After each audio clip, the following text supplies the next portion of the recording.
Hey, what's up? Let's talk about stem delivery and organization. First thing is, what's a stem? Well, a stem is just one part of a production. So you have your whole song, then maybe you have a keyboard stem, and it has all your keyboard parts in that one wave file. Or you have all those keyboard parts separated, and you have multiple stems. And you have keyboards, bass, guitar, strings, vocals. You have all the elements of your song all separated into different files. Now, I like the latter when I'm doing music direction, and that's what you should do as well if you're printing your own stems, is print separate parts separately so that you have control over whether you're going to play that part or that part's going to be played by the computer or a sample. You want more separation when you're doing stems. Let's go ahead and jump into Ableton Live, and I'm going to show you how I organize those files.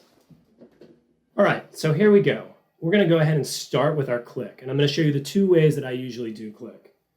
One right here is this is an audio click. 1, 2, 3, 4. Those are just audio tracks that I would then go ahead and copy throughout my arrangement. The next one down here is a little slicker. It's a MIDI clip. There's two drum racks, one with an accented and unaccented click. And then here, this is my count in. And I have this at the beginning of the track because the drummer, the bass player, everyone on stage is going to be playing along to this. So they're going to need the click to know where they are in the arrangement. Let's have a listen to this one.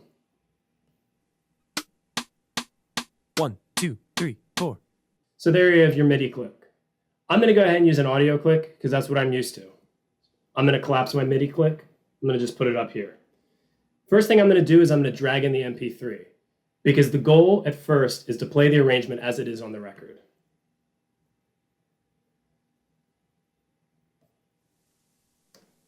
There's a body in my bed, it breathes like you. Great.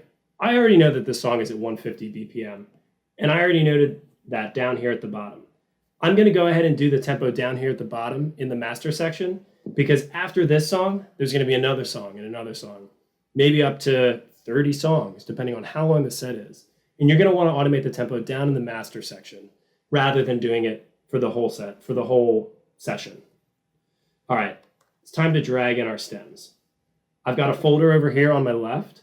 I'm going to go ahead and highlight all of these, and I'm going to use Command to bring them in and have them go on different tracks down my session.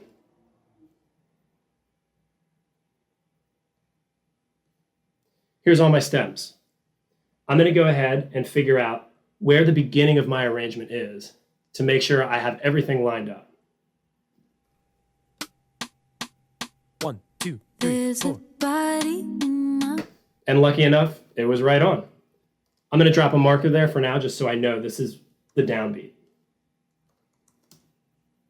And then I'm going to go through and I'm going to group all of my stems, because in our stem groups, we want to have a drum group, we want to have an instrument group, a backing vocal or BGV group, and bass. Now we might end up replacing bass, we might end up replacing drums with live instruments, but I'm just going to start with having them here in Ableton Live.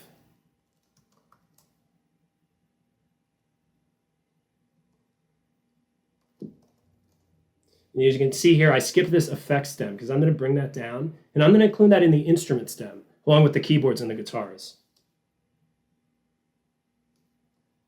I'm also going to include the effects vocal, and we'll talk about that in a second.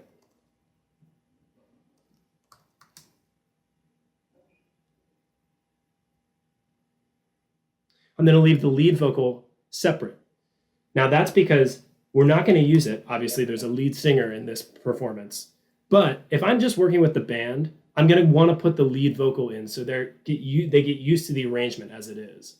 So the lead vocal is going to stay in, and I'm going to leave it muted for now. And then the rest of this is background vocals, BGVs. So let's go ahead in and check out this effects vocal stem that I put in with the instrument tracks.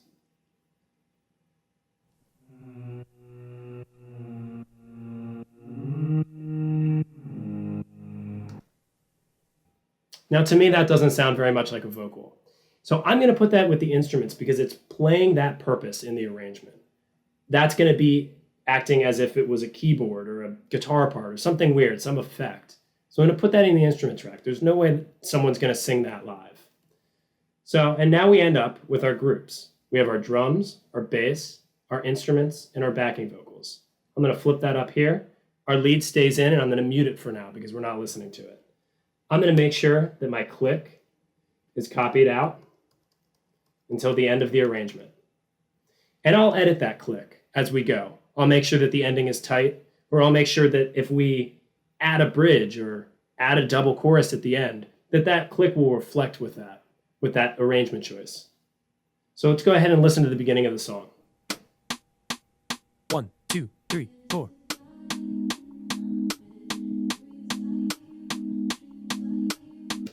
I'm going to go ahead and mute that reverb on the lead vocal, that stem right there. I'll leave it in for now because maybe we're going to want to use it in the chorus to fill out the chorus. But we don't need it right at the beginning because we're going to have the singer do that pickup.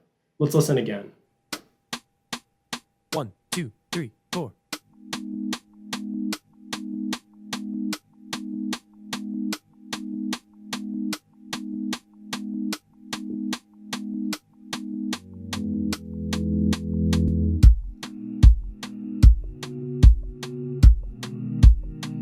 Great. And so now, right here, you can check the MP3 if you want to. I already know this recording and I know this arrangement, but that's why I have the MP3 in the session, to make sure that all my stems are lined up and playing well together. Let's have a listen. There's a body across the room. It talks at me like you did, but it don't. So quickly, I'm going to just move my reference track over a little bit so that first drum hit is along with the rest of the stems, because I don't want to be making edits along the timeline to the reference track that's not lined up. And that's what I do to prep my stems.